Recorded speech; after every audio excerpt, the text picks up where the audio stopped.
Today we're going to have a look at this Super Simon. So this is the evolution from the Simon game, which I'm sure you're all familiar with, which was the round one with the 4 buttons on it. This one has 8, so I believe you can play multiplayer with this one. I think we should just stick some batteries in it and see what we get. Right, power on.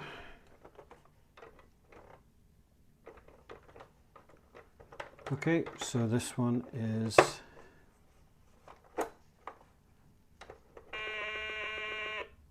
doesn't sound good, is it?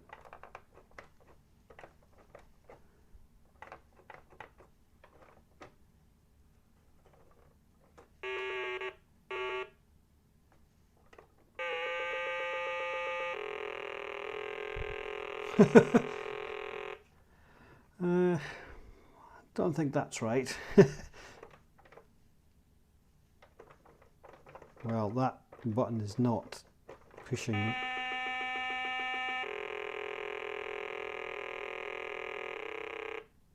Okay, we shall see if we can fix this. That's clearly not sounding very healthy, is it?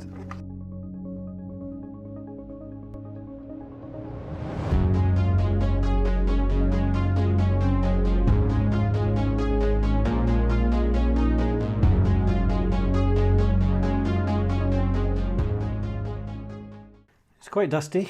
It looks to be like an original lamp in there. I wonder if that works. At least we know some of these work, so that's fine. So let's take this off. There we are. We've got the buttons.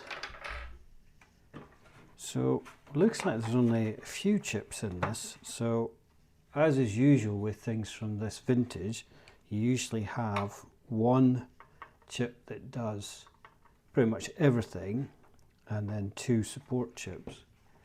So those are SN75494N, the same chips that were in the Pocket Simon. I did a video on repairing some Pocket Simons, which I'll link to. So let's see if we can take this board out and let's have a look. Now,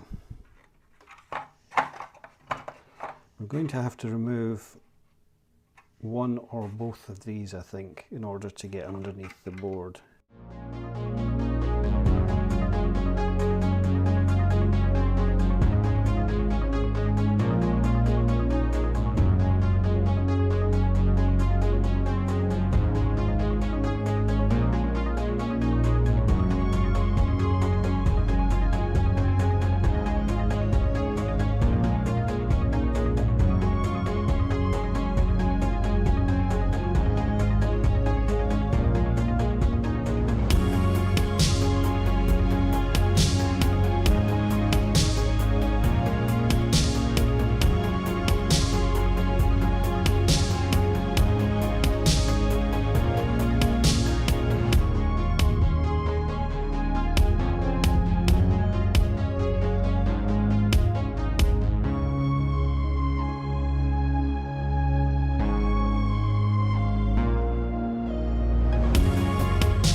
There we are.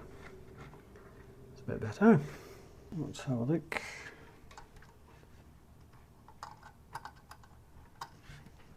And if that's... doesn't look like corrosion.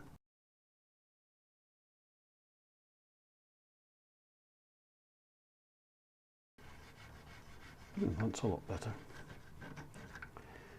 Okay, what I think I'm going to do is, now that we've cleaned this up, I think I'm just going to go over this and reflow the solder on the 3 chips. I wonder if there's just a cold solder joint or something. So let's see if we can just resolder these and let's see if that's enough. We've cleaned up the switches and stuff, so, and a little bit on the CPU, so it does look better. So let's just put some flux on here.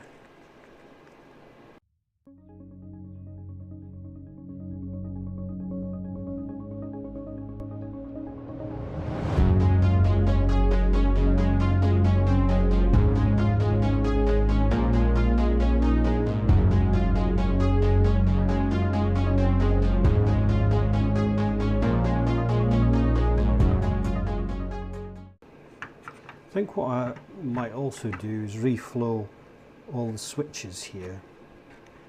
So there's 3 for each one.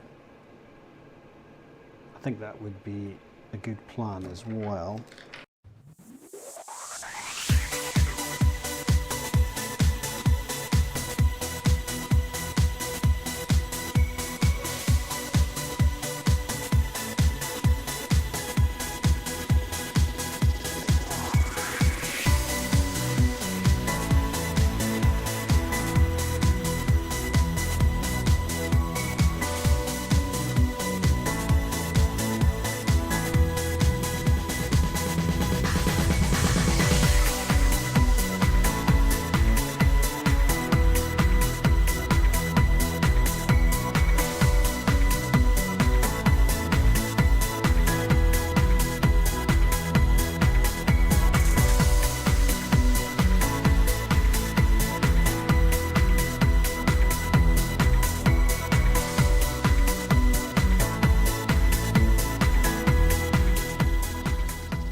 Let's put this back together.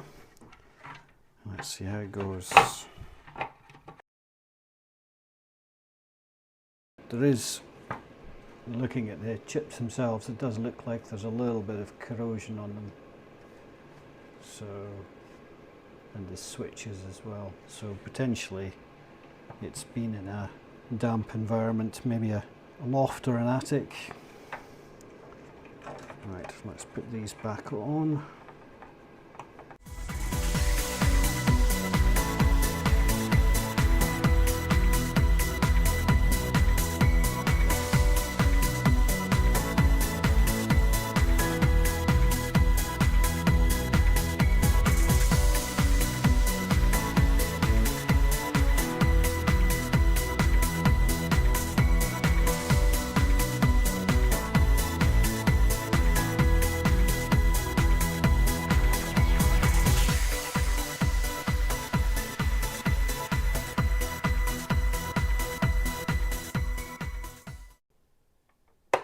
Okay, let's give it a go.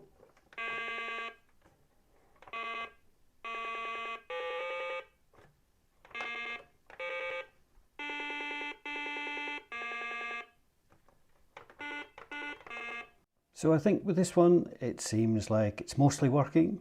There just seems to be a little bit of variation in the sound, as you probably heard. But I guess that just adds to its overall charm. Certainly seems better after resoldering the components compared to what it was like at the start of the video. So I'm going to call this one a win for now. I suspect some of the corrosion on the ICs means it's been stored somewhere like an attic or a loft, and that probably hasn't helped. Above all though, I'm really happy to get this going again. It's good to see the inside of it and see really just how basic they are. Right, that's it for today. Thanks for watching and see you in the next one.